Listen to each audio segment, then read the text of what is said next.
Buenas tardes, querida maestra. Les saluda la alumna Caterina Ramos Mendo de la Facultad de Derecho.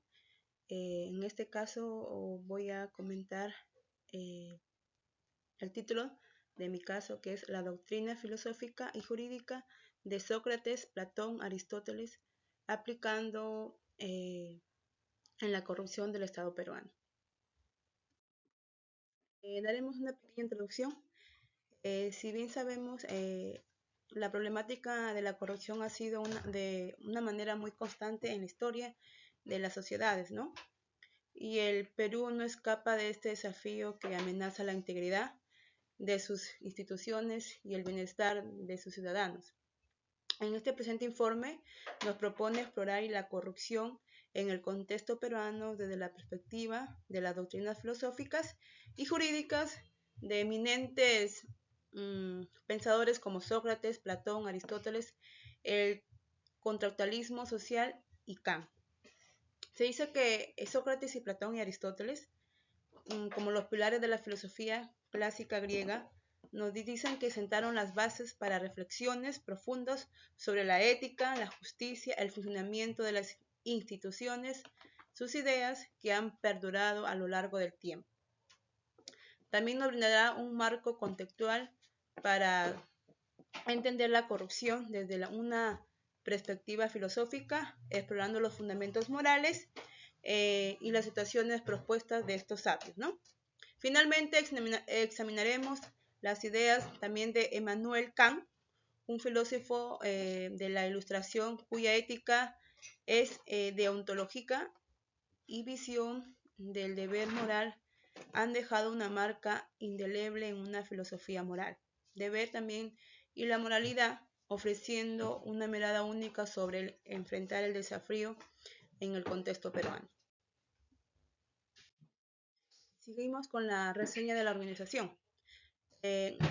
Analizando el caso, se dice que al analizar esta noticia nos damos cuenta que tenemos miles de funcionarios públicos, los cuales tienen antecedentes de corrupción en el Estado. Algunos ya cumplidos, otros apelados y otros en proceso, lo cual genera mucha desconfianza si vuelven a ejercer dichos cargos. Y los tenemos desde el presidente, congresistas, ministros y así sucesivamente hasta un simple servidor estatal. No, por ejemplo, acá también vemos no solo el presidente del Congreso, es como Alejandro Soto, registra denuncias en la Fiscalía de la Nación de los 130 congresistas de la República, 82 tienen investigaciones fiscales abiertas en proceso en el Ministerio Público según la información a la que accedió RPP, data a través de la transparencia. Esto también presenta aproximadamente el 63% total de los legisladores. Análisis del caso. Si bien sabemos, el legislador con más investigaciones es Luis Picón, de Podemos Perú, anteriormente expulsado de Alianza para el Congreso. Picón tiene 107 carpetas fiscales, varias de ellas por sus presuntos delitos, ¿no? De corrupción, tráfico de influencias, entre otros. Además, según la data oficial, nos brinda por el Ministerio Público, ha sido sentenciado en el Distrito Fiscal de Huánuco por abuso de autoridad y delitos contra los bienes culturales en el 2017 y 2021, respectivamente. Tener congresistas investigados en el Ministerio Público no solo es riesgoso a nivel de representación o de ética parlamentaria, sino que según los especialistas consultados por RPP, data también puede ser perjudicial para los proyectos de ley y que buscan luchar contra la corrupción. También en un segundo análisis, el segundo riesgo también que puede ser, agrega este conflicto de interés que pueden aparecer también al legislar sobre normas decisivas contra la lucha de la corrupción. Estos podrían ser, por ejemplo, la modificación de procesos de colaboración eficaz. Vemos también aquí tenemos también plantear algunas consideraciones claves, ¿no? En el primer punto que yo pude rescatar del caso, se dice que una de ellas es la presencia de carpetas fiscales. Entre los congresistas pueden plantear preguntas sobre la transferencia y la ética en el ámbito político. El análisis también podrá centrarse en cómo las situaciones afectan la confianza del público en sus representantes y en las instituciones democráticas. En el segundo punto, también es importante considerar cómo estas carpetas fiscales están siendo manejadas por el sistema judicial. Una de las preguntas es, ¿existen demoras en los procesos judiciales? ¿Las investigaciones se llevan a cabo de manera justa y eficiente? En este aspecto podemos indicar el estado del sistema judicial y su capacidad para abordar casos de corrupción o delitos similares. En el tercer punto vemos que se puede analizar cómo estas carpetas fiscales afectan a la dinámica política. Estas son los congresistas de funciones mientras tienen carpetas fiscales. ¿Existe algún tipo de redención de cuentas dentro del propio Congreso? Estas cuestiones pueden arrojar luz sobre la salud de la democracia y la cultura política en el Perú. También vemos otro punto, se dice que el análisis puede ser posibles propuestas de forma que podrían abordar la situación. También existen mecanismos para prevenir que personas con carpetas fiscales accedan al poder. Se están implantando también medidas para fortalecer la integridad y la ética en la política. También es importante tener en cuenta el contexto público y social en el que desarrolla la situación. También el análisis también de esta noticia puede ir más allá de lo simple. Presentación de cifras y explorar el impacto. Y también que tenemos que tener una buena confianza pública y las posibles vías para mejorar la integridad y la ética en la vida política del país. Evaluación y comparación de las doctrinas filosóficas y jurídicas.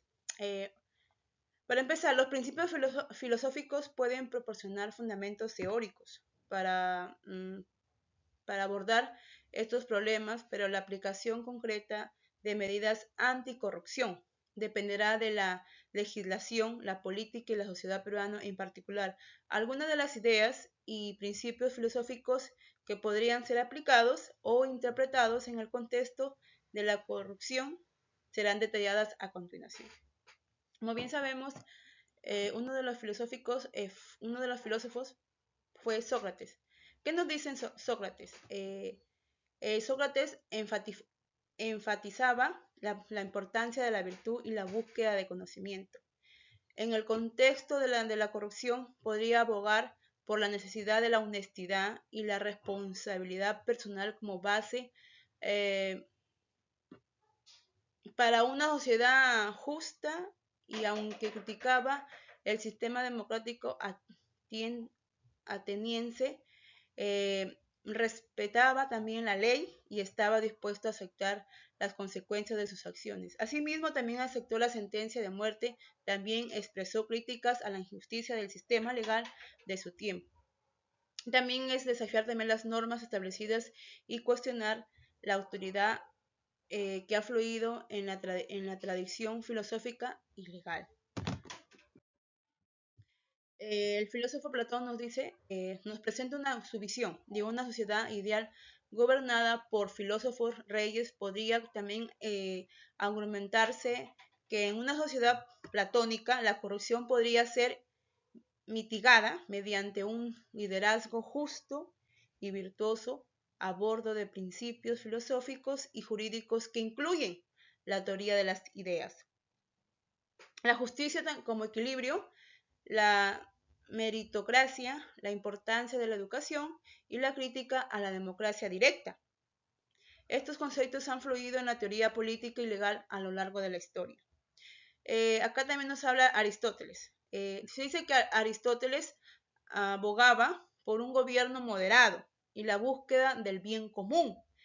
En el contexto de la corrupción, sus ideas podrían destacar la importancia de un gobierno que promueva la justicia y que persiga el interés público, que incluyan la ética de la virtud, la justicia como virtud social, la importancia de la participación política, la ley como expresión de la razón práctica y la crítica a formas de gobierno desequilibradas.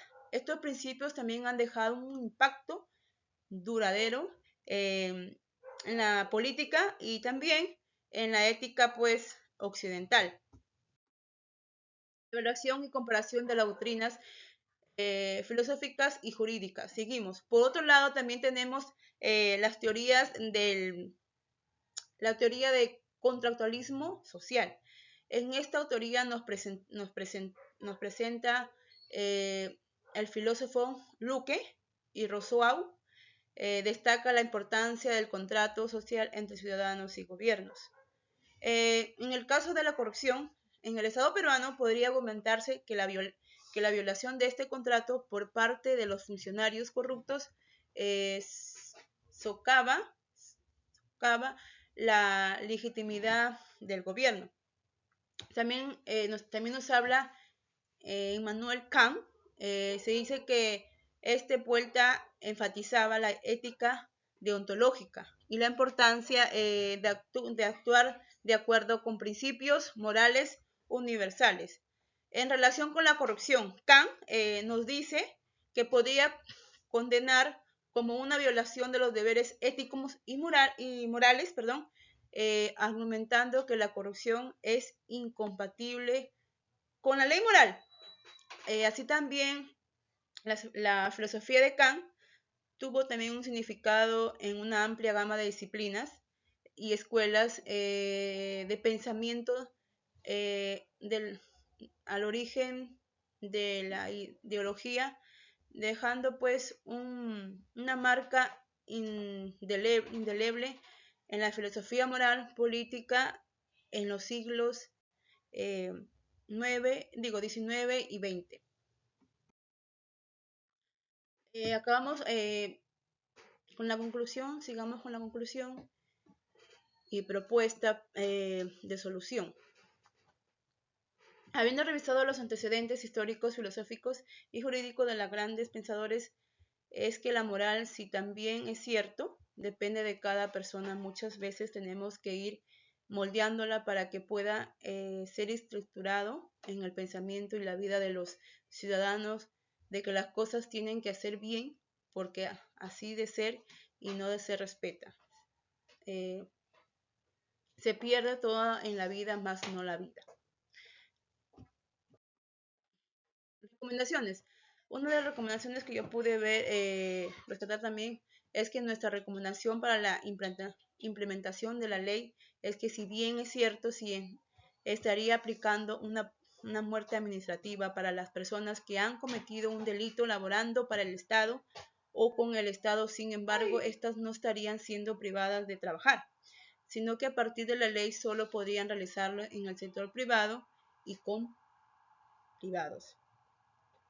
No podrían también realizar ninguna labor con el Estado porque no son dignos de administrar recursos de los peruanos, ni realizar contrataciones en vista que se podría presumir que también estarían con vicios de corrupción. Adicionalmente, recomendamos que se evalúe, primeramente que se evalúe también a los parientes hasta en el 4º grado de consanguinidad para realizar contratos en el Estado. Gracias.